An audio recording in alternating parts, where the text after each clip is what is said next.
नमस्कार, स्वागत है आप सभी का सांकेतिक भाषा के इस प्रसारण में। मैं हूं अश्विनी मिश्र और मेरे साथ हैं मेरे सहयोगी शरद मुदगल। आइए सबसे पहले नजर डालते हैं अब तक की सुर्खियों पर। भूटान से स्वदेश लौटते ही प्रधानमंत्री नरेंद्र मोदी एलएनजेपी अस्पताल पहुंचे। दिल्ली ब्लास्ट के घायलों से मुलाकात की, सभी के स्वस्थ होने की करी कामना। कहा न्याय के कटघरे में लाए जाएंगे साजिशकर्ता।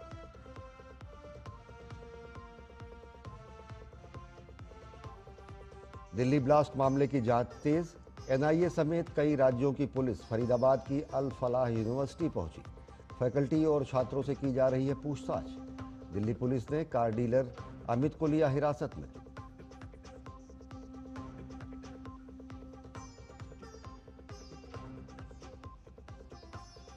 राष्ट्रपति द्रौपदी मुर्मू ने गैबोरोन में बोत्सवाना के राष्ट्रपति ड्यूमा बोको के साथ की द्विपक्षीय वार्ता। दोनों देशों ने सहयोग और एकजुटता पर दिया जोर। स्वास्थ्य और फार्मा क्षेत्र में सहयोग के लिए हुआ समझौता ज्ञापन पर हस्ताक्षर।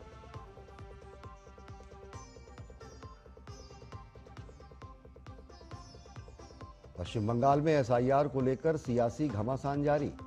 नेता प्रतिपक्ष शुभेंदु अधिकारी ने राज्य के मुख्य निर्वाचन अधिकारी से की मुलाकात। फर्जी मतदाताओं के नाम वोटर लिस्ट से हटाने की उठाई मांग।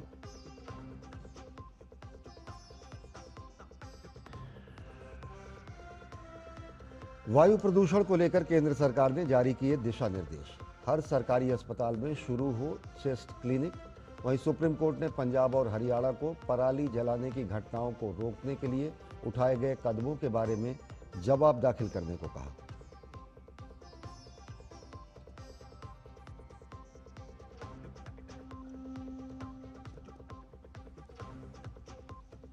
और अब देखते हैं खबरों को विस्तार से। प्रधानमंत्री नरेंद्र मोदी भूटान की 2 दिवसीय यात्रा के बाद बुधवार को स्वदेश पहुंचे।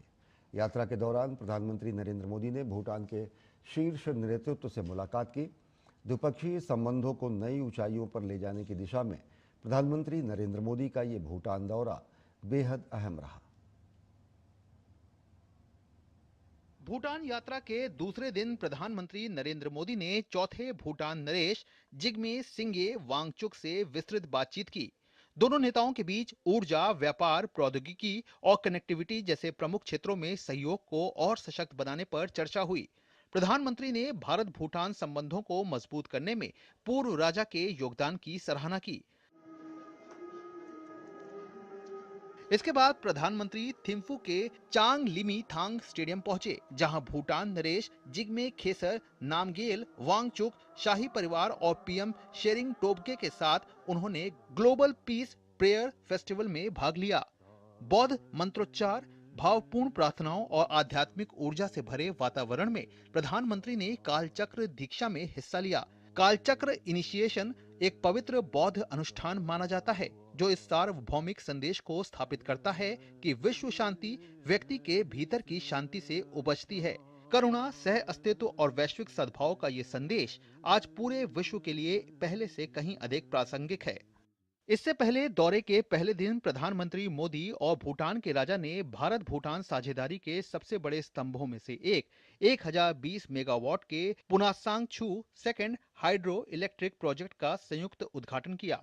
भारत और भूटान द्वारा मिलकर तैयार ये परियोजना ऊर्जा सहयोग को नई ऊंचाई देने वाली है।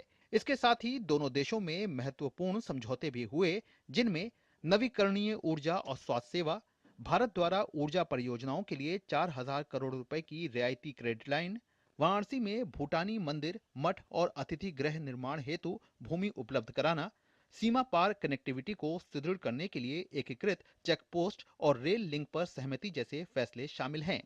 थिम्फू में प्रधानमंत्री मोदी ने भूटान के चौथे नरेश रहे जिग्मे सिंगे वांगचुक के 70वें जन्मदिन समारोह में भी भाग लिया।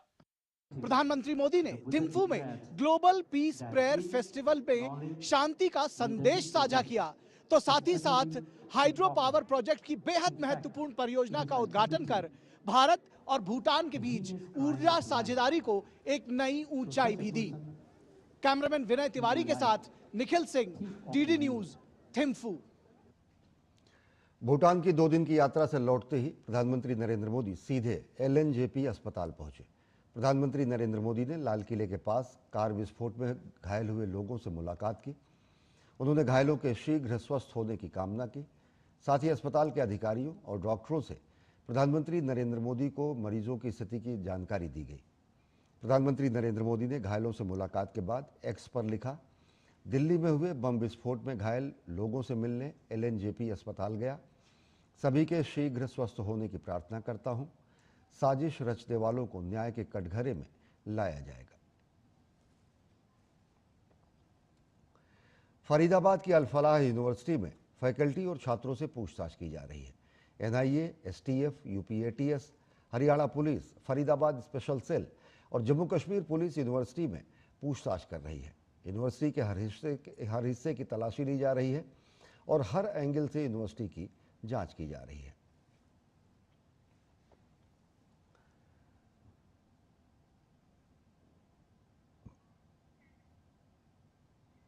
दिल्ली कार ब्लास्ट मामले में ऑनलाइन भड़काऊ सामग्री फैलाने के आरोप में असम सरकार ने 5 लोगों को गिरफ्तार किया है। असम के मुख्यमंत्री हिमंता बिस्वा शर्मा ने सोशल मीडिया प्लेटफॉर्म एक्स पर इसकी जानकारी साझा की। मुख्यमंत्री ने बताया कि असम में अलग अलग जगहों से पुलिस ने मतीउर रहमान, हसन अली मंडल, अब्दुल लतीफ, वजहुल कमाल और नूर अमीन अहमद को गिरफ्तार किया है, हिरासत में लिया है। मुख्यमंत्री ने कहा कि असम पुलिस आतंकवाद का महिमा मंडन करने वालों के खिलाफ सख्ती से कार्रवाई जारी रखेगी। साथ ही हिमंता बिस्वा शर्मा ने कहा कि शिक्षित होना अच्छे कर्मों की गारंटी नहीं है। दिल्ली कार ब्लास्ट मामले में गिरफ्तार आरोपी डॉक्टर्स हैं, इसलिए हमें लगातार सतर्क रहने की जरूरत है। एजुकेटेड होने से और डेंजरस हो जाते हैं और डॉक्टर बनने से और ज्यादा डेंजरस हो जाता है। इसीलिए जो व्यक्ति का जो कलर है वो कलर कभी सेंस नहीं होता है। अगर मन में खोट है तो एजुकेटेड होने से भी वो लोग खराब काम ही करेगा। एजुकेटेड होने का गारंटी ये नहीं है कि वो अच्छा काम ही करेगा। तो इसीलिए हमें सतर्क रहना है। हम बहुत ज्यादा अगर अपने आप को छोड़ देता हूं, नहीं कुछ नहीं होने वाला है, तभी जाके कुछ होता है। पहलगाम से भी हमको सीखना चाहिए, दिल्ली से भी हमें सीखना चाहिए। दिल्ली लाल किले के पास हुए ब्लास्ट के बाद दिल्ली NCR और हापुड़ में अलर्ट जारी है। हापुड़ के थाना पिलखुआ क्षेत्र में अलग अलग जगहों से 3 लोगों को गिरफ्तार किया गया है। पकड़े गए लोगों के पास से 2.5 किलो विस्फोटक और 38 किलो हाइड्रोफ्लोरिक एसिड बरामद हुआ है। हापुड़ के अपर पुलिस अधीक्षक विनीत भटनागर ने बताया कि संदिग्धों की चेकिंग के दौरान परतापुर चौराहे पर 2 लोग पकड़े गए जो हरियाणा से विस्फोटक लेकर आए थे। गिरफ्तार लोगों ने अपना नाम शोभित और विजेंद्र बताया है, जो सीतापुर जनपद के निवासी हैं। इसके अलावा हिंडालपुर पुलिया के पास एक और व्यक्ति के पास से 38 किलो हाइड्रोफ्लोरिक एसिड बरामद हुआ है। आरोपी ने अपना नाम शोएब बताया है। सभी आरोपियों के खिलाफ मुकदमा दर्ज कर लिया गया है और विभिन्न बिंदुओं पर जांच जारी है। पुलिस ने लोगों से सतर्क रहने की भी अपील की है। ये इस समय उत्तर प्रदेश पुलिस बहुत हाई अलर्ट होकर के जो रोड पर चलने वाले वाहन हैं उनकी और संदिग्ध व्यक्तियों की चेकिंग कर रही है। हमको जनपद हापुड़ में इसके कुछ अच्छे परिणाम मिले हैं, जो हम लोगों ने टोल पर चेकिंग करी है या और दिल्ली से आने वाले रास्तों पर चेकिंग करी है। इसमें पिछले दिनों में 3 घटनाएं हमको जो है 3 बरामदगियां हमारे पास हुई। सबसे पहले तो आपने बताया कि जो एसिड की बरामदगी हुई है, ये हाइड्रोफ्लोरिक एसिड है, जो कि प्रथम दृष्टया ये जानकारी मिली है कि जो कांच वगैरह की सफाई में और कांच के काम में जो उसकी डिजाइनिंग में ये प्रयोग में लाया जाता है। तो एक शोएब नाम का व्यक्ति जो कि मुरादाबाद का रहने वाला इसको लेकर के आ रहा था, लेकिन ये कोई इसका लाइसेंस नहीं दिखाया जा सकता और चूंकि ये विष अधिनियम के अंतर्गत इसमें कार्रवाई करी गई है। 35 लीटर बताया गया है डाइल्यूटेड हाइड्रोफ्लोरिक एसिड, यानी कुछ एसिड और उसमें जो उसको पानी मिला करके डाइल्यूट करते हैं, जैसा कि अभी प्राथमिक रूप से जानकारी हुई है। FIR लिखी गई है और इसमें विवेचना के बाद में सारे तथ्यों की जानकारी होगी। प्रथम दृष्टया ये दिल्ली में पहाड़गंज से लेकर के आ रहे थे और ये कांच के रहने वाला ये व्यक्ति है और हापुड़ में कांच की डिजाइनिंग का कार्य करता है। अगले साल भारत बोत्सवाना के संबंध के 16 साल पूरा होने से पहले राष्ट्रपति द्रौपदी मुर्मू प्रतिनिधिमंडल के साथ बोत्सवाना पहुंची हैं। भारत ने बोत्सवाना की मदद के लिए ARV दवाओं की खेप भी भेजी है। राष्ट्रपति द्रौपदी मुर्मू ने बोत्सवाना के राष्ट्रपति ड्यूमा बोको के साथ द्विपक्षीय, क्षेत्रीय और वैश्विक मुद्दों पर चर्चा की है। दोनों देश व्यापार, निवेश, कृषि, renewable energy, education, skill development और तकनीकी क्षेत्रों में सहयोग बढ़ाने पर सहमत हुए हैं। साथ ही बोत्सवाना को गुणवत्तापूर्ण भारतीय दवाएं मुहैया कराने के समझौता ज्ञापन पर भी हस्ताक्षर हुआ है। इस मौके पर राष्ट्रपति ने कहा कि भारत बोत्सवाना लोकतांत्रिक मूल्यों और आपसी सम्मान के आधार पर संबंधों को मजबूत बनाने के लिए दृढ़ है। Our discussions covered the full range of bilateral, regional, and global issues of mutual interest. We reaffirmed the deep and friendly ties between India and Botswana, founded on shared democratic values and mutual respect. We agreed to expand cooperation in key sectors, including trade and investment, agriculture, renewable energy, health, education, skill development, defense, and digital technology. खबरें अभी और भी हैं, लेकिन वक्त है बहुत छोटे से ब्रेक का। देखते रहिए डीडी न्यूज। कौन है जो जोड़े देश को? विकसित भारत का विकसित भारत। जब धरती चीर कर निकलता है लोहे का पत्थर और मिलता है मोंगिया के जोश से, फिर तपता है, पिघलता है और बनता है फौलाद। अब होता है सरिया सारी खूबियों के साथ। मोंगिया स्टील, मजबूत देश का मजबूत सरिया। ब्रेक के बाद आप सभी का स्वागत है। केंद्रीय संचार एवं पूर्वोत्तर क्षेत्र विकास मंत्री ज्योतिरादित्य सिंधिया ने अरुणाचल प्रदेश में चल रहे अष्टलक्ष्मी दर्शन युवा एक्सचेंज प्रोग्राम के पहले बैच के विद्यार्थियों से वर्चुअल माध्यम से संवाद किया। इस उद्घाटन चरण में गोवा के 19 और उत्तराखंड के 20 छात्र छात्राएं शामिल हुए, जिन्होंने पूर्वोत्तर भारत की समृद्ध संस्कृति, परंपराओं और प्राकृतिक विविधता को नज़दीक से देखने समझने का अवसर मिला। ये कार्यक्रम पूर्वोत्तर क्षेत्र विकास मंत्रालय और नॉर्थ ईस्ट काउंसिल द्वारा आयोजित किया गया है। इसके तहत 28 राज्यों और केंद्र शासित प्रदेशों से कुल 1280 विद्यार्थी 40 दलों में विभाजित होकर पूर्वोत्तर के सभी 8 राज्यों का भ्रमण कर रहे हैं। इसका उद्देश्य युवाओं के बीच सांस्कृतिक आदान प्रदान, आपसी समझ और राष्ट्रीय एकता की भावना को सुदृढ़ करना है, जो कि प्रधानमंत्री नरेंद्र मोदी के एक भारत श्रेष्ठ भारत के संकल्प का मूर्त रूप है। केंद्रीय मंत्री ने कहा कि लड़के और लड़कियां यानी छात्र और छात्राओं की समान भागीदारी सुनिश्चित करना हमारा संकल्प है। उन्होंने कहा कि ये कार्यक्रम सांस्कृतिक एकीकरण, युवा जुड़ाव और राष्ट्रीय एकता को बढ़ावा देने के सरकार की प्रतिबद्धता का प्रमाण है। और एसआईआर को लेकर चल रही खींचतान जारी है। फर्जी मतदाताओं के नाम वोटर लिस्ट से हटाने की मांग को लेकर पश्चिम बंगाल में नेता प्रतिपक्ष शुभेंदु अधिकारी चुनाव आयोग पहुंचे। शुभेंदु अधिकारी आज 37 फाइलों में 13,25,000 मतदाताओं के दस्तावेज लेकर चुनाव आयोग के दफ्तर पहुंचे। साथ ही उन्होंने दावा किया कि ये 13,25,000 वोट कांथी, तमलुक, वीरभूम, पुरुलिया और कूच बिहार लोकसभा क्षेत्रों की कई वोटर लिस्टों में शामिल है। साथ ही उन्होंने कहा कि चुनाव आयोग ने एसआईआर प्रक्रिया के माध्यम से मतदाता सूची से मृत व्यक्तियों के नाम हटाने के लिए आधार प्राधिकरण से संपर्क किया है।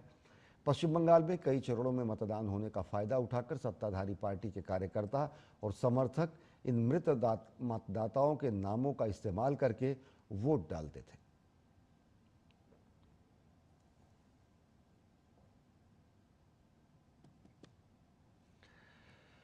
और भाजपा नेता अग्निमित्र पाल ने पश्चिम बंगाल की ममता सरकार पर गंभीर आरोप लगाए हैं।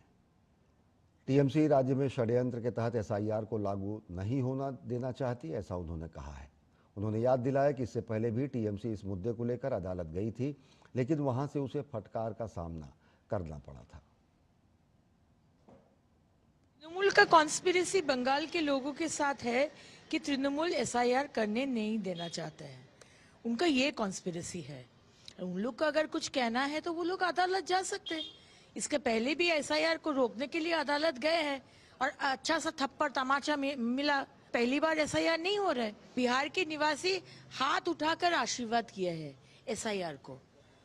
एसआईआर संवैधानिक इलेक्शन कमीशन द्वारा घोषणा किए गए हैं। 11 राज्यों में हो रहे, बंगाल में भी होगा। दिल्ली एनसीआर में वायु प्रदूषण बढ़ने पर सुप्रीम कोर्ट ने चिंता जताई है। सुप्रीम कोर्ट ने पंजाब और हरियाणा से पराली जलाने की घटनाओं को रोकने के लिए उठाए गए कदमों पर जवाब मांगा है। सीनियर एडवोकेट गोपाल शंकर नारायणन ने कहा कि अभी दिल्ली में ग्रेड 3 लागू है, जबकि प्रदूषण के स्तर के हिसाब से ग्रेड 4 लागू होना चाहिए। दिल्ली में कई इलाकों में AQI 450 के पार पहुंच चुका है। एमिकस क्यूरी ने भी स्थिति को बेहद खतरनाक बताया और फर्जी डेटा अपलोड होने की बात कही। अदालत ने मामले की अगली सुनवाई सोमवार को तय की है। केंद्र सरकार ने दिल्ली NCR में वायु प्रदूषण को देखते हुए दिल्ली और पड़ोसी राज्यों के लिए स्वास्थ्य दिशा निर्देश जारी किए हैं। सरकार ने वायु प्रदूषण के चलते बच्चे, गर्भवती महिलाएं और बुजुर्गों को उच्च जोखिम की श्रेणी में रखते हुए प्रदूषित क्षेत्रों के सभी सरकारी अस्पतालों में चेस्ट क्लिनिक शुरू करने के आदेश दिए हैं। इस संबंध में केंद्रीय स्वास्थ्य मंत्रालय ने उत्तर भारत के सभी राज्यों को 33 पन्नों का दिशा निर्देश जारी किया है, जिसमें स्वास्थ्य तंत्र को अलर्ट करते हुए अस्पतालों को विशेष तैयारी रखने का निर्देश दिया गया है। केंद्रीय स्वास्थ्य सचिव पुण्य सलिला श्रीवास्तव ने मुख्य सचिवों को लिखे पत्र में कहा कि वायु गुणवत्ता लगातार खराब हो रही है, जो जन स्वास्थ्य के लिए गंभीर चुनौती बन चुकी है। हमें मिलकर एक स्वस्थ और स्वच्छ वातावरण बनाने की दिशा में काम करना होगा। केंद्रीय वित्त मंत्री निर्मला सीतारमण ने आज नई दिल्ली में आगामी केंद्रीय बजट 2026-2027 की तैयारी के लिए सूक्ष्म लघु मध्यम उद्यम क्षेत्र के हितधारकों के साथ तीसरी बजट पूर्व परामर्श बैठक की अध्यक्षता की। बैठक में केंद्रीय वित्त राज्य मंत्री पंकज चौधरी, आर्थिक मामलों के विभाग के सचिव तथा सूक्ष्म लघु मध्यम उद्यम मंत्रालय के वरिष्ठ अधिकारी शामिल हुए।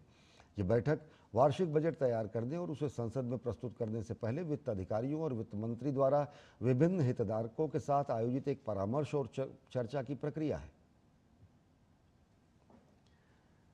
ब्राजील के बेलेम शहर में हो रहे संयुक्त राष्ट्र जलवायु सम्मेलन COP30 के उद्घाटन सत्र में भारत ने जलवायु कार्रवाई में समानता और बहुपक्षीय सहयोग की भावना पर जोर दिया है।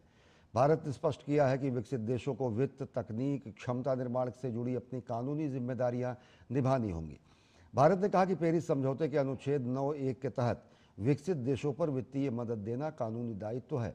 अनुकूलन के लिए वित्त को 15 गुना बढ़ाने की जरूरत है, ताकि उन अरबों लोगों की मदद की जा सके जिन्होंने जलवायु परिवर्तन में सबसे कम योगदान दिया है, लेकिन सबसे ज़्यादा असर वो झेल रहे हैं।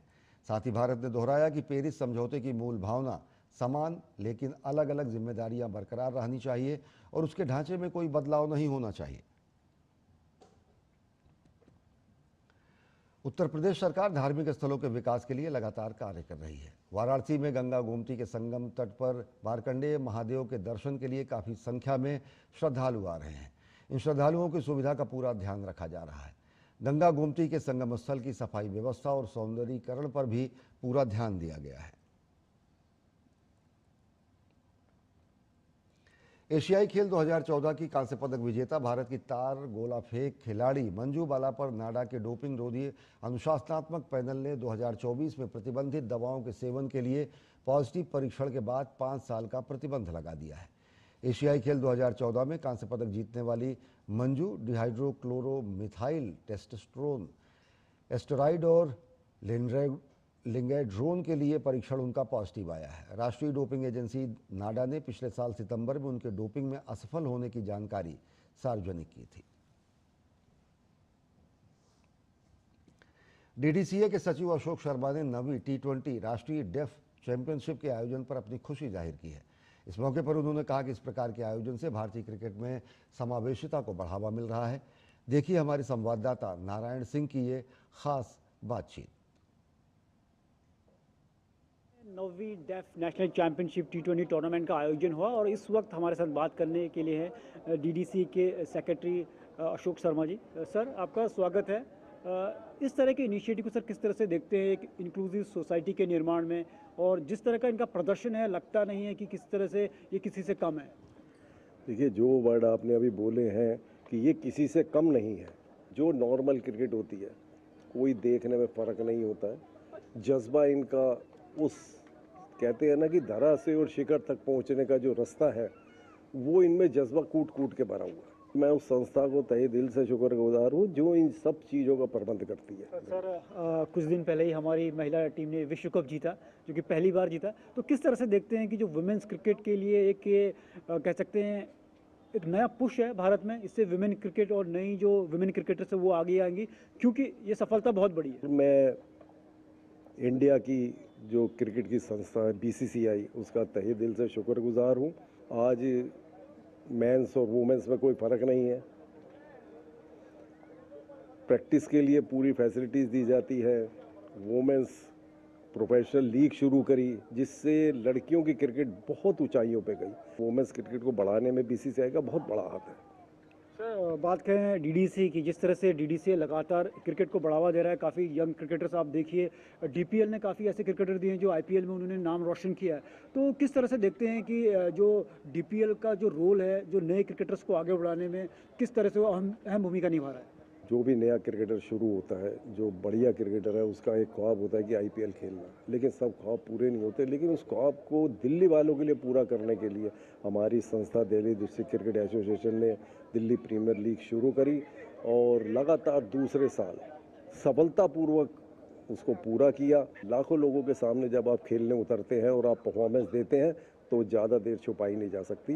वो कभी न कभी किसी न किसी रूप में उस संस्था के उन सेलेक्टर्स के आगे आती है, जो उन बच्चों को आगे ले जाने में सहायता करते हैं।